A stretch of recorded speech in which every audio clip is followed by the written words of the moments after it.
Olá, gente! Agora, para terminar esse módulo de calores de reação, vamos discutir os fatores que alteram o valor da variação de entalpia de uma reação. Indiscutivelmente, o fator mais importante é a temperatura. Uma reação exotérmica pode se tornar mais exotérmica ou menos exotérmica com aumento de temperatura. Uma reação endotérmica pode absorver mais ou menos calor diante do aumento da temperatura. Isso está atrelado às capacidades caloríficas de reagentes e produtos. Então, por exemplo, se eu tiver aqui um diagrama de entalpia, se a reação é exotérmica, a entalpia dos reagentes ela é maior do que a entalpia dos produtos. Veja que as entalpias aumentaram, isso com, é claro, o aumento da temperatura. Então veja que aumentar a temperatura aumenta a entalpia de qualquer substância, mas pode aumentar de maneira diferente. Você vê que houve uma variação maior dos reagentes. Então, essa reação, ela é exotérmica em qualquer temperatura. Mas veja que se aumenta a temperatura, ela vai se tornando cada vez mais exotérmica. É sempre assim? Não. Vamos supor agora que eu tenho entalpia em função da temperatura. Eu tenho de novo uma reação exotérmica, em que a entalpia dos reagentes, ela aumenta com a temperatura, assim como aumenta a entalpia dos produtos. Mas agora os produtos têm uma capacidade calorífica molar maior do que dos reagentes. Então, o aumento da entalpia dos produtos é maior do que dos reagentes. Então, a reação continua sendo exotérmica, mas à medida que aumenta a temperatura, ela passa a liberar cada vez menos calor, ela fica menos exotérmica.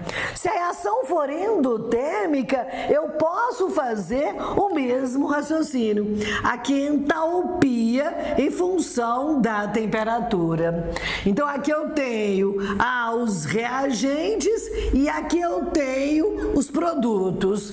Veja que em qualquer temperatura ela é endotérmica, mas à medida que aumenta a temperatura, veja, o calor absorvido é cada vez maior. Como poderia ser também o calor absorvido podia ser menor.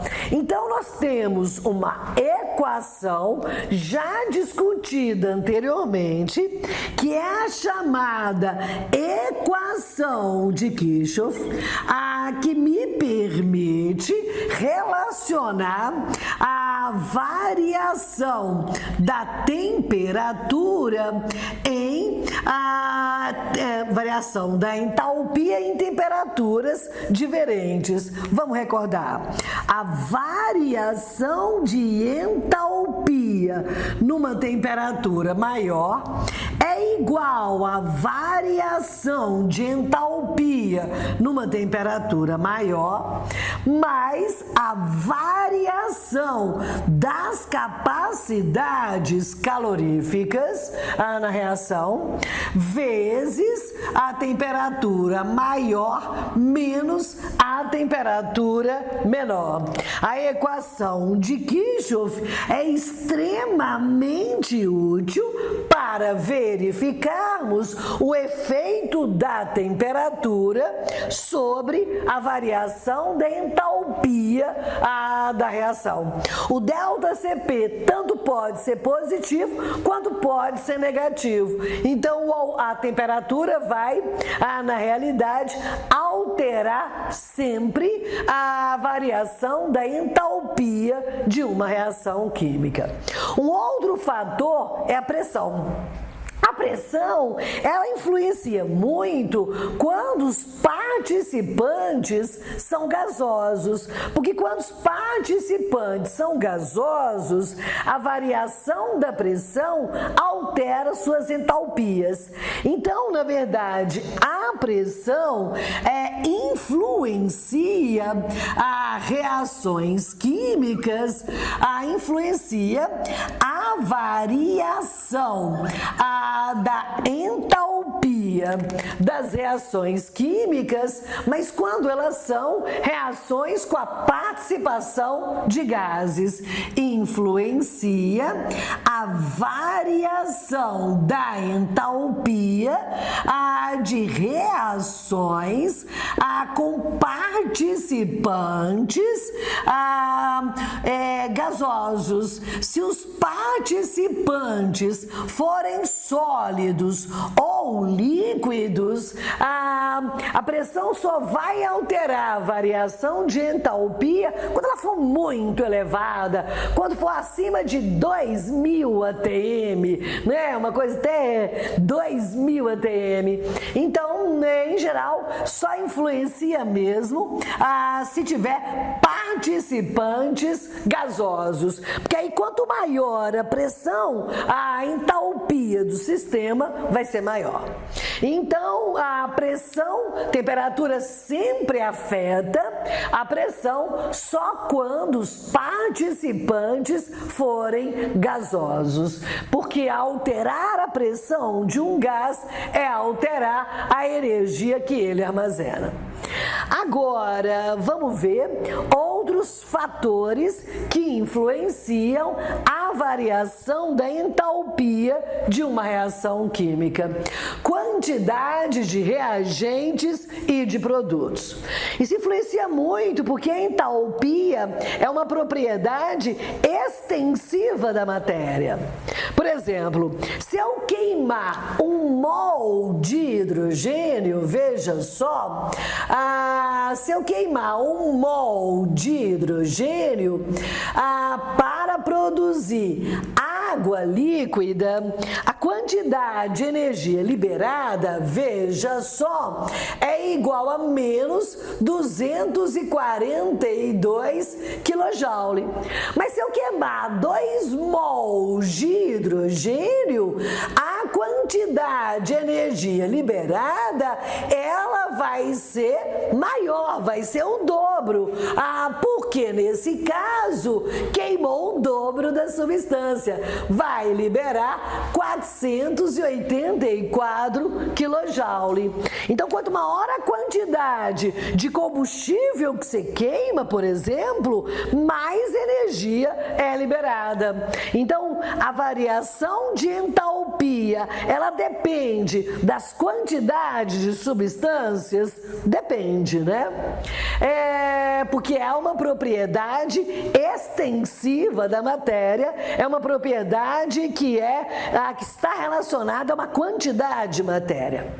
Agora, estados físicos de reagentes e produtos. Isso é muito abordado em prova de vestibular.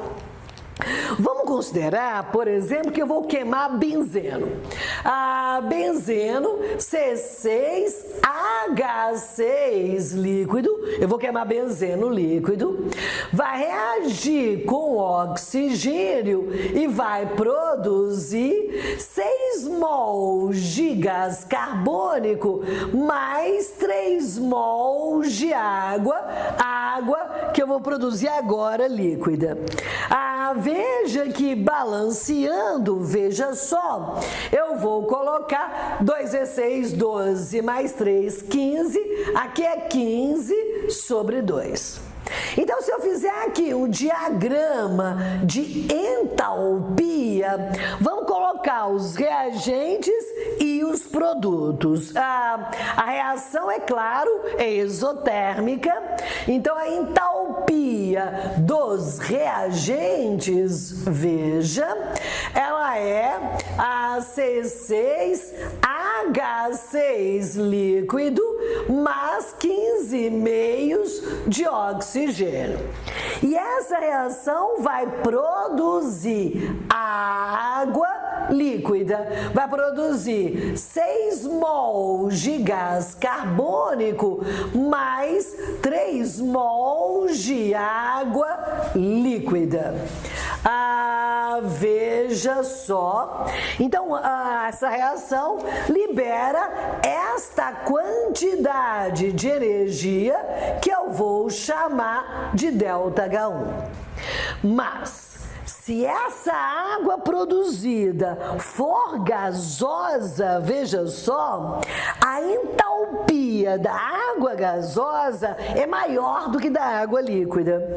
Então, se fosse produzir água gasosa, eu teria aqui uma entalpia dos produtos maior do que a anterior. Eu teria 6 mols de gás carbônico mais 3 mols de água gasosa. Veja que agora esta reação liberaria uma quantidade de energia menor. A água gasosa, ela armazena uma quantidade de energia maior. Então, sobra menor quantidade de energia para ser liberada. Se eu agora, então, ΔH2 em módulo é menor do que ΔH1. E se agora eu fosse queimar benzeno gasoso, se eu for queimar benzeno gasoso, a entalpia do benzeno gasoso, ela é maior do que do benzeno líquido. Então, se for para produzir, veja só, para produzir a água líquida, se eu queimar benzeno gasoso, a quantidade de energia vai ser maior do que, formando água líquida, do que se eu queimar benzeno líquido. Quer dizer, o benzeno gasoso armazena mais energia. Se for queimado, vai liberar mais energia com formação dos mesmos produtos. Então, o estado físico influencia muito a entalpia da substância e então o estado físico influencia muito o calor de qualquer reação química. Basta pensar dessa maneira. Um outro fator importante é a presença do solvente. Vamos supor que eu vá fazer a reação do hidrogênio com o cloro. Veja, e essa reação produz cloreto de hidrogênio gasoso. Essa reação, ela libera, veja só, menos 80,2 quilocaloria por mol. Mas se eu fizer essa reação na presença de água, veja, H2 gasoso mais Cl2 gasoso, produzindo 2HCl aquoso, dissolvido em água. A gente sabe que a dissolução de ácidos em água é exotérmica. Então, a ligação do ácido clorídrico com a água libera calor. Então, se eu fizer essa reação na presença do solvente, ela vai liberar menos 44,2 quilocalorias por mol. Quer dizer, na presença de água, ela se tornou menos exotérmica do que puro sem água. Então, é porque a ligação do ácido com a água libera energia. Então, a presença do solvente também altera o ΔH de uma reação, bem como a forma alotrópica. Por exemplo, eu vou queimar, veja, eu vou queimar, que é um diagrama de entalpia, eu vou queimar carbono grafite,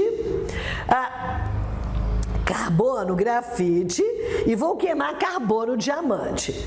Só que o carbono diamante tem uma entalpia maior do que o carbono grafite.